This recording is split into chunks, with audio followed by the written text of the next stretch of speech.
candidates on the November ballot. Plus, inflation is sticking around.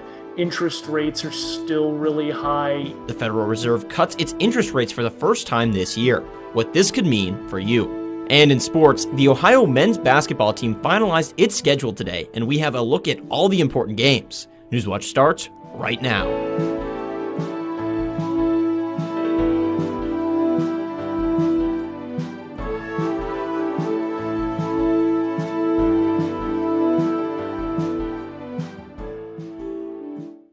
Thanks for joining us. I'm Charlie Ehlenfeld. It's been another hot and sunny day here in Athens as these summer temperatures seem like they're sticking around. For a look at when it'll start to feel like fall, let's hear from lead forecaster Isabel Isco. Yeah, Charlie, you really couldn't say it any better. It is feeling more and more like summer out there as we're heading into September. This is our local radar. It is clear of any of that rain that we're kind of desperately needing right now, being in that drought. But it is our dry season. So for Athens, we're going to continue with these dry skies and some higher temperatures we're seeing all throughout southeast Ohio. Lancaster 86, Huntington 87, and then here in Athens we are at 83, starting to cool down for the night. We do have a little bit of wind out there at 3 miles per hour, and as we head into tonight we will be cooling down quite a bit, getting into those fall-like night temperatures at 57 with those mostly clear skies. And as we head into these next 3 days, we're going to continue to have these almost 90-degree temperatures with those mostly sunny skies. Seeing Saturday, we start to see some clouds getting into our forecast. Then we might see some rain and finally feel like fall out there as we head later into September. I'll be talking about that in my full forecast. Let's take it back over to Charlie. Thanks, Isabel. The Ohio Supreme Court refuses to remove certain candidates from Nelsonville's November ballot. That means that, at least for now, there are candidates running under the city's charter and also under a citizen initiative that called for change in the city's government. It's unclear at this point who will decide which candidates actually take office after the election. The city now finds itself in a position where the council believes the charter remains in force, but at the same time, there are candidates on the ballot running for a post-charter government under Issue 23. As negotiations continue between the university and faculty union, the union took to College Green to voice their concerns with the frustrations with the negotiating process. Faculty gathered on College Green to hear from union leaders. Speakers criticized delays in negotiations and a lack of university response. Despite the disagreement, union members are still hopeful to find a resolution. I think we're very positive about the possibility of working with the university administration. I think that when it comes right down to it, the president of the university, the provost of the university have an interest in supporting students.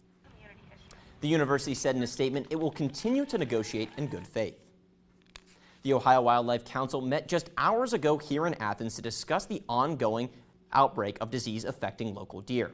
Epizootic hemorrhagic disease, or EHD, is one of the most common deer diseases and is not transmittable to humans. Southeast Ohio is a hotbed for EHD, with more than 50 deer reported sick or dead from the disease in Athens County alone. Infected deer may seem disoriented or feverish and have swelling in the head, neck, and tongue. Deer in our area typically die after 3 days of developing symptoms. If you suspect deer in your area are infected, you can report it to the Ohio Department of Natural Resources through the link on your screen. Fairfield County residents can now apply for loans and assistance after severe flooding in July. The Small Business Administration has low-interest loans available for homes and businesses that were damaged during the floods. Applicants have until November 12th to file for loans covering physical damage and until June of next year for economic damage. Applications for disaster loans can be submitted through the link on your screen. Ohio will now allow people to report suspicious activity to an AI chatbot. Through the app Safeguard Ohio, people can upload photos and videos of suspicious activity before the chatbot takes over. Users can choose between 8 categories, to submit a tip, including human trafficking, terrorism, and school threats. Officials say reports have tripled in the last 30 days since the app went online. But they will not say the app will replace 911 and that the chatbot will direct users to call emergency services if needed. Today, the central bank cut rates for the first time this year. This comes after economic uncertainty affected by tariffs and trade policy. Karen Kafa explains what this means for consumers. The Federal Reserve on Wednesday cutting interest rates for the first time in 2025. In light of the shift in the balance of risks, today the Federal Open Market Committee decided to lower our policy interest rate by 1/4 percentage point. The move comes as the Fed continues to assess the impact of President Donald Trump's tariffs on inflation, which has begun to tick up, and as the labor market shows multiple warning signs. We've seen hiring slow. Teen unemployment is skyrocketing. Black unemployment skyrocketing. The Fed is concerned about the job market much more than they are concerned about the inflation side of their mandate. And as credit scores fall at the fastest pace since the Great Recession, the national average FICO score dropped by 2 points this year, according to data released by the analytics company Tuesday, the most since 2009. Inflation is sticking around. Interest rates are still really high, even with these cuts from the Fed. So it's just a really tough time for an awful lot of people. Matt Schultz, chief consumer finance analyst for personal finance website LendingTree, says consumers can take their own steps to help reduce their debt burden rather than wait for the Fed. There are things that you can do with interest rates that will have a bigger impact than anything that the Fed will do. Schultz says that includes shopping around for a mortgage or auto loan, or making a balance transfer to a 0% interest credit card, or getting a debt consolidation loan to lower interest payments each month. In Washington, I'm Karen Kafa. 5 new members joined the CDC's Vaccine Advisory Committee. Monday's appointments come just before a key meeting about vaccines for COVID and other diseases. Back in June, Health and Human Services Secretary Robert F. Kennedy, Jr. abruptly removed all 17 sitting committee members. At the time, they said they were, quote, plagued with persistent conflicts of interest. Kennedy then replaced them with 8 of his own candidates. One of them withdrew during the vetting process over financial conflicts of interest. Several members have made unproven claims about vaccines.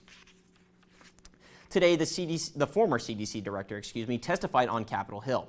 In her testimony, she told senators she refused to put politics before public health and claimed that was the reason she was fired. Michael Yoshida reports on today's hearing. Dr. Susan Manar is testifying after her tenure as director of the U.S. Centers for Disease Control and Prevention lasted just 29 days. I was fired for holding the line on scientific integrity. Dr. Manar, as the first Senate-confirmed CDC director, was ousted last month amid clashes with U.S. Health and Human Services Secretary Robert F. Kennedy, Jr. over vaccine policies and staffing. The ex-director saying Kennedy demanded all CDC policy and personnel decisions be cleared by political staff and asked her to commit in advance to approving vaccine recommendations and fire without cause career officials responsible for vaccine policy. I responded that I could not pre-approve recommendations without reviewing the evidence, and I had no basis to fire scientific experts.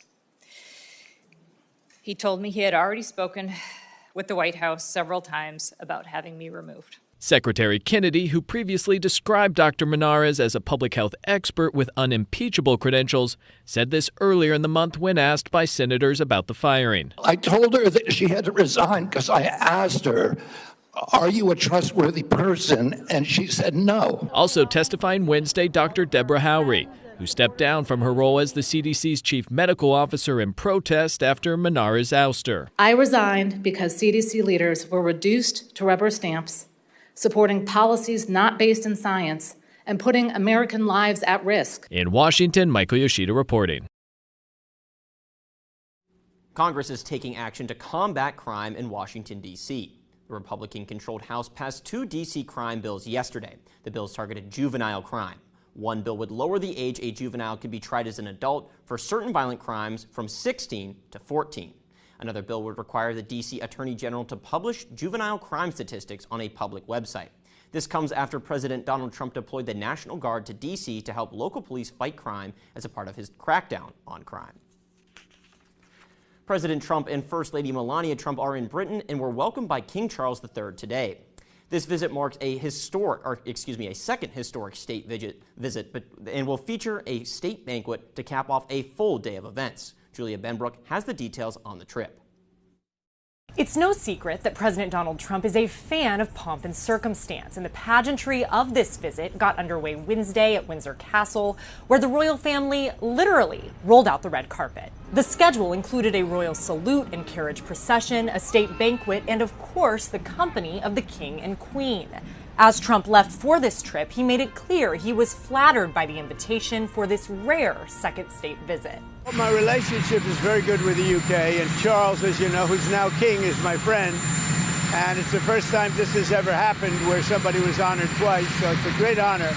And this one's at Windsor. They've never used Windsor Castle for this before. They used Buckingham Palace. And I don't want to say one's better than the other, but they say Windsor Castle is the ultimate, right? So it's going to be nice. The invite for this unprecedented trip came several months ago when British Prime Minister Keir Starmer, who is quite aware of the president's interest in royalty and ceremony, visited the White House to talk trade and various other topics. I think the last state visit was a tremendous success. It was. His Majesty the King wants to make this even better than that. So this is truly historic.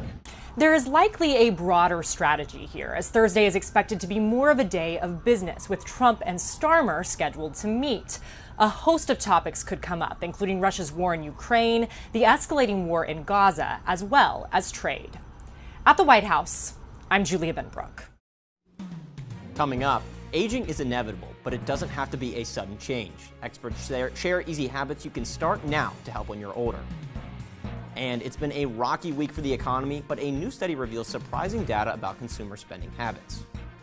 And it really is feeling like summer. When are those fall temperatures coming? Next on Newswatch. The Cubs has been separated. That's very dangerous. There are lots of players who are just moving in. This territory is completely up for grabs. Total chaos. The hunt is on. There's a big fight erupting. There's a massive... It's like a gang war here. Oh, they've got him! Where are the Cubs? Tonight at 8 on WOUB.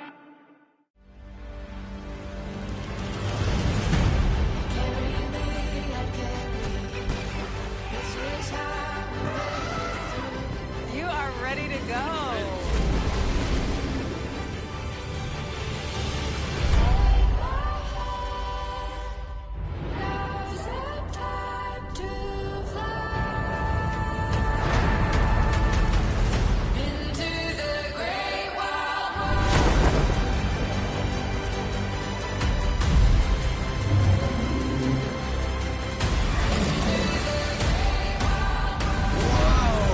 Did you get that?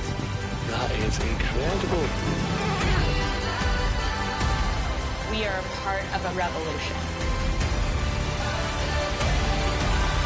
That, for me, is so exciting.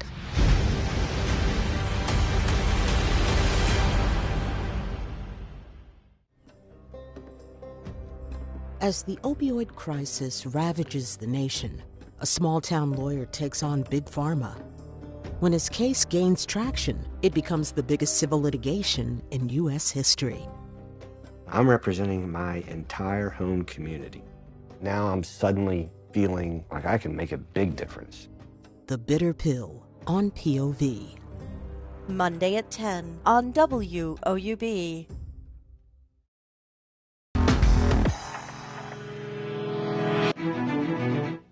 So there's some rain on the way. Just how much are we expecting to get here in the future? You know, it is looking into the midweek of next week, so we are going to be seeing that it will be a little bit different once we get closer to then, but it is not going to be too much. If anything, it's just going to get us at that peak to get us kind of out of this drought that we've been having here in Southeast Ohio. Gotcha. And with all these high temperatures, can we expect any humidity?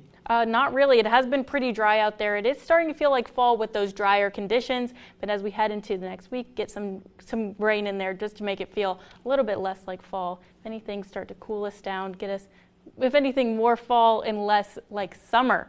We're going to see those temperatures right now in Southeast Ohio starting to cool down for the night. We're seeing 83 right now in Athens, all throughout Southeast Ohio, still in those lower to mid 80s. And those are going to be cooling down into those mid 50s for tonight. We're seeing Athens at that overnight low of 57.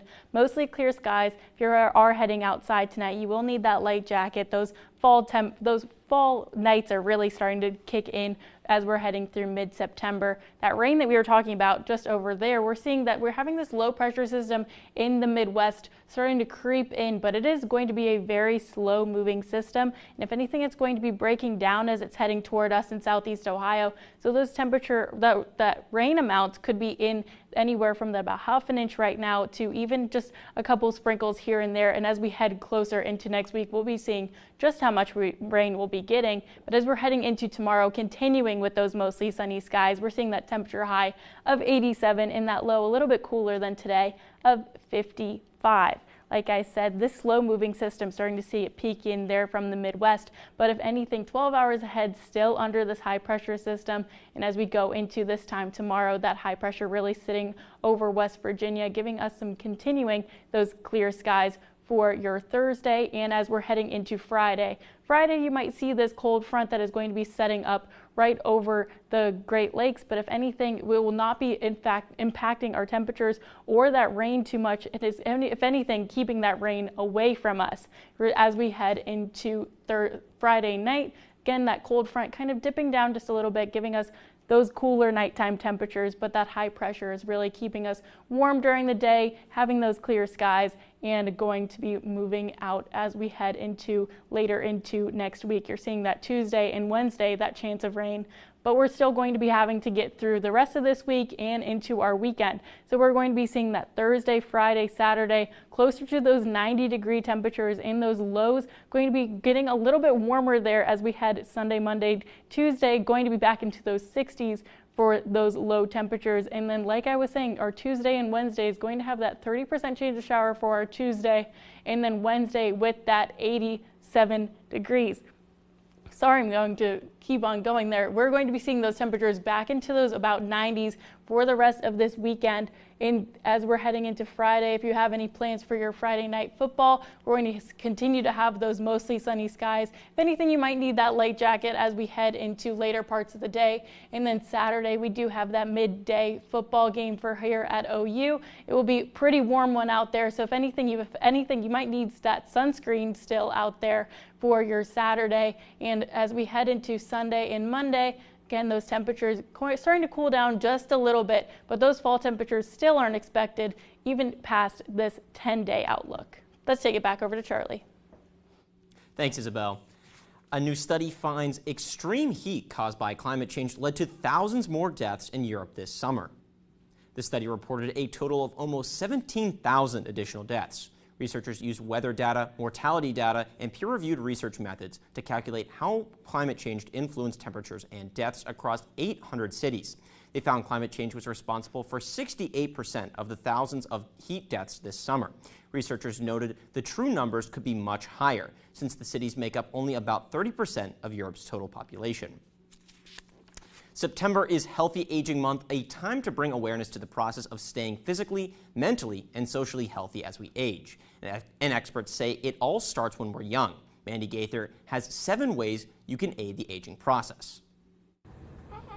If we're blessed with life, aging is something all of us will face. But staying healthy as the years pass starts when we're young. Choices that we should be making in our 30s, 40s, and 50s, for example, help us age really well when we're 60s, 70s, and 80s. Dr. Chirag Panchal with Orlando Health says the first key to health as we age is nutrition, maintaining a healthy, balanced diet.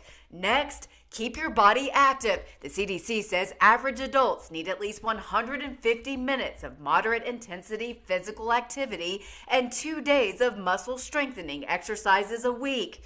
Third, Panchal says to keep your brain active and stimulated, and that means getting adequate sleep between 7 to 9 hours a night. Fourth, care for your emotional well-being. Panchal says to check in with yourself, practice mindfulness and gratitude to cultivate a positive mindset.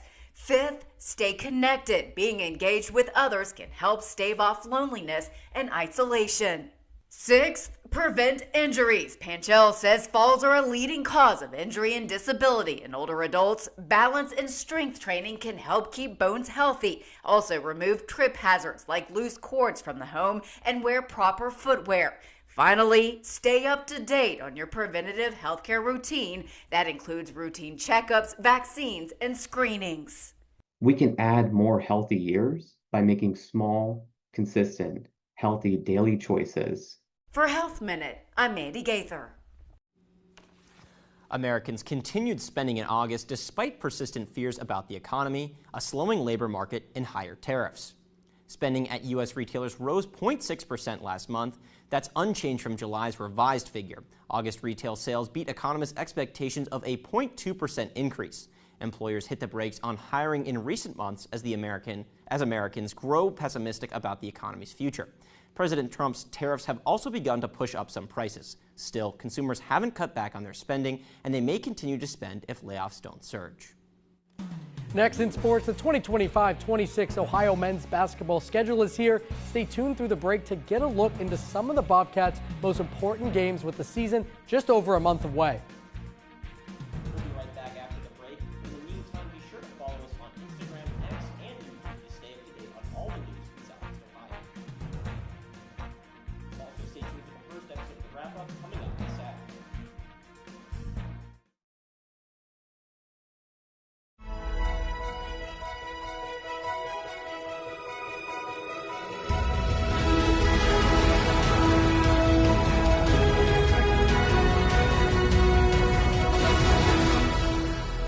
Thursday at 9 on WOUB. CasualWorks was not designed, created, or maintained by people who studied disability. They're people who studied opportunity. If a person has very limited movement and can make little teeny circles, there's a place for you. The idea of workers contorting themselves to a job is one business model. Our business model is that the job responds to the worker.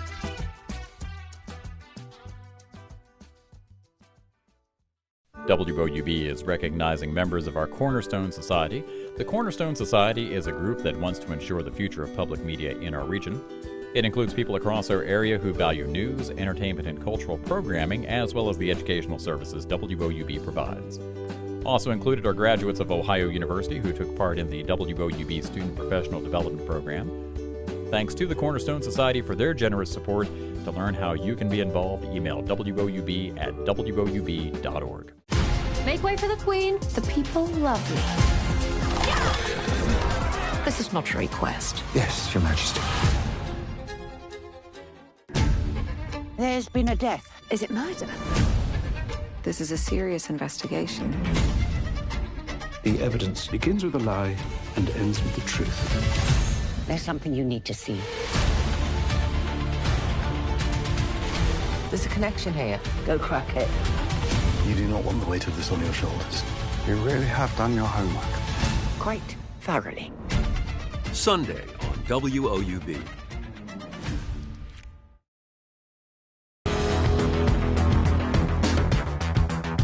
Good evening and welcome into sports. I'm Andrew Bolby. Earlier this afternoon, the Ohio men's basketball team released its full schedule for the quickly approaching 2025-26 season. The year kicks off with an exhibition at Ohio State on October 26th before the team officially starts the season from the convo against Arkansas State in the MAC Sun Belt Challenge. The Bobcats will also host Illinois State on this after last season's road loss to the Redbirds. Then it'll be the first road trip of the season with back-to-back games away from Athens.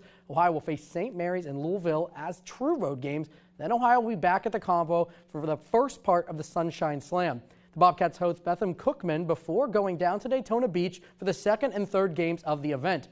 OU has the yearly matchup with Marshall this season in Athens, and the final big game of the non-conference schedule will be in Cleveland as part of the Cleveland Hoops showdown against St. Bonaventure. The conference slate will look a little different this season, with UMass joining the MAC and filling 2 spots on the schedule. Of the 7 teams that made the MAC tournament last season, Ohio will only have a home-and-home with against 2 of them in Toledo and Miami. That means Ohio has just 1 matchup with both the reigning conference champion Akron and Kent State. The Bobcats will hope their conference schedule ends in mid-March at the 2026 MAC tournament. Ohio soccer will be back at Chesapeake tomorrow for the first time in 2 weeks, hosting Bowling Green as part of a MAC weekend for the team. The Bobcats return home after a 1-0 loss to Indiana and a 1-0 win over Central Michigan. Their opponent tomorrow is a Bowling Green team that Ohio beat twice last year, including a 3-0 win in the regular season and a 1-0 win in the MAC tournament quarterfinals. The Falcons are off to a 6-1-1 start and hold the best record in the conference. They also won their MAC opener over the weekend, beating Kent State 1-0 at home. BG forward Emma Stransky was named MAC Player of the Week after scoring both Falcons goals in the win over Kent State. After tomorrow's match, Ohio will have Akron on Sunday, continuing their MAC play. The Zips will play their first conference game tomorrow against UMass at home before heading down to Athens. Akron sits at 3-2-1 on the season and are still without a road victory. The Zips are a team Ohio has had success against with a 3-1 win in last season's meeting, and the Bobcats are 7-1-2 in their last 10 against Akron, with the only loss coming in the 2020 season. The Ohio women's golf team concluded the Brittany Kelly Classic yesterday, finishing in 4th. The host team, Ball State, took the tournament victory by 13 strokes. Dayton came in 2nd, and Indiana Wesleyan finished in 3rd, just 4 shots ahead of the 4th place Bobcats. Individually for Ohio, Zoe Lubers finished tied for 1st in the event, and after a 4-hole playoff fell just short to Ball State's Jasmine Driscoll. The Bobcats will next be in action at the Rocket Classic on October 6th and 7th. For more athletics updates, head to woub.org/sports. Let's go back over to Charlie. Still ahead, one company is trying to use new technology to do the impossible. Bring back the dodo bird. He was a giant of Latin American, even world literature. Lezama was Catholic, gay, secretly gay. Paradiso was Lezama's personal coming out. Que no confundan la serenidad de la revolución con debilidades de la revolución. He knew what he was writing was controversial. Dear Eloy, if there is no freedom, there can be no truth. Tuesday at 10 on W.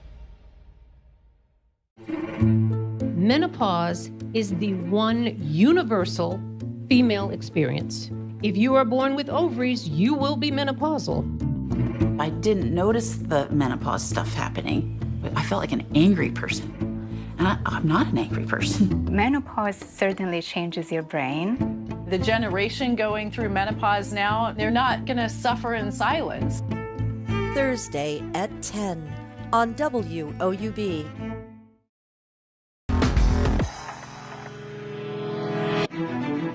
A Texas company says it's one step closer to bringing back the dodo from extinction.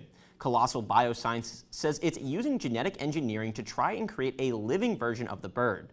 The company says it has the technology to successfully engineer specialized cells from Nicobar pigeons, the dodo's closest living relative. They say it will take at least 5 to 7 years for the project to play out. Colossal is also working on bringing back other extinct species like the woolly mammoth and Tasmanian tigers.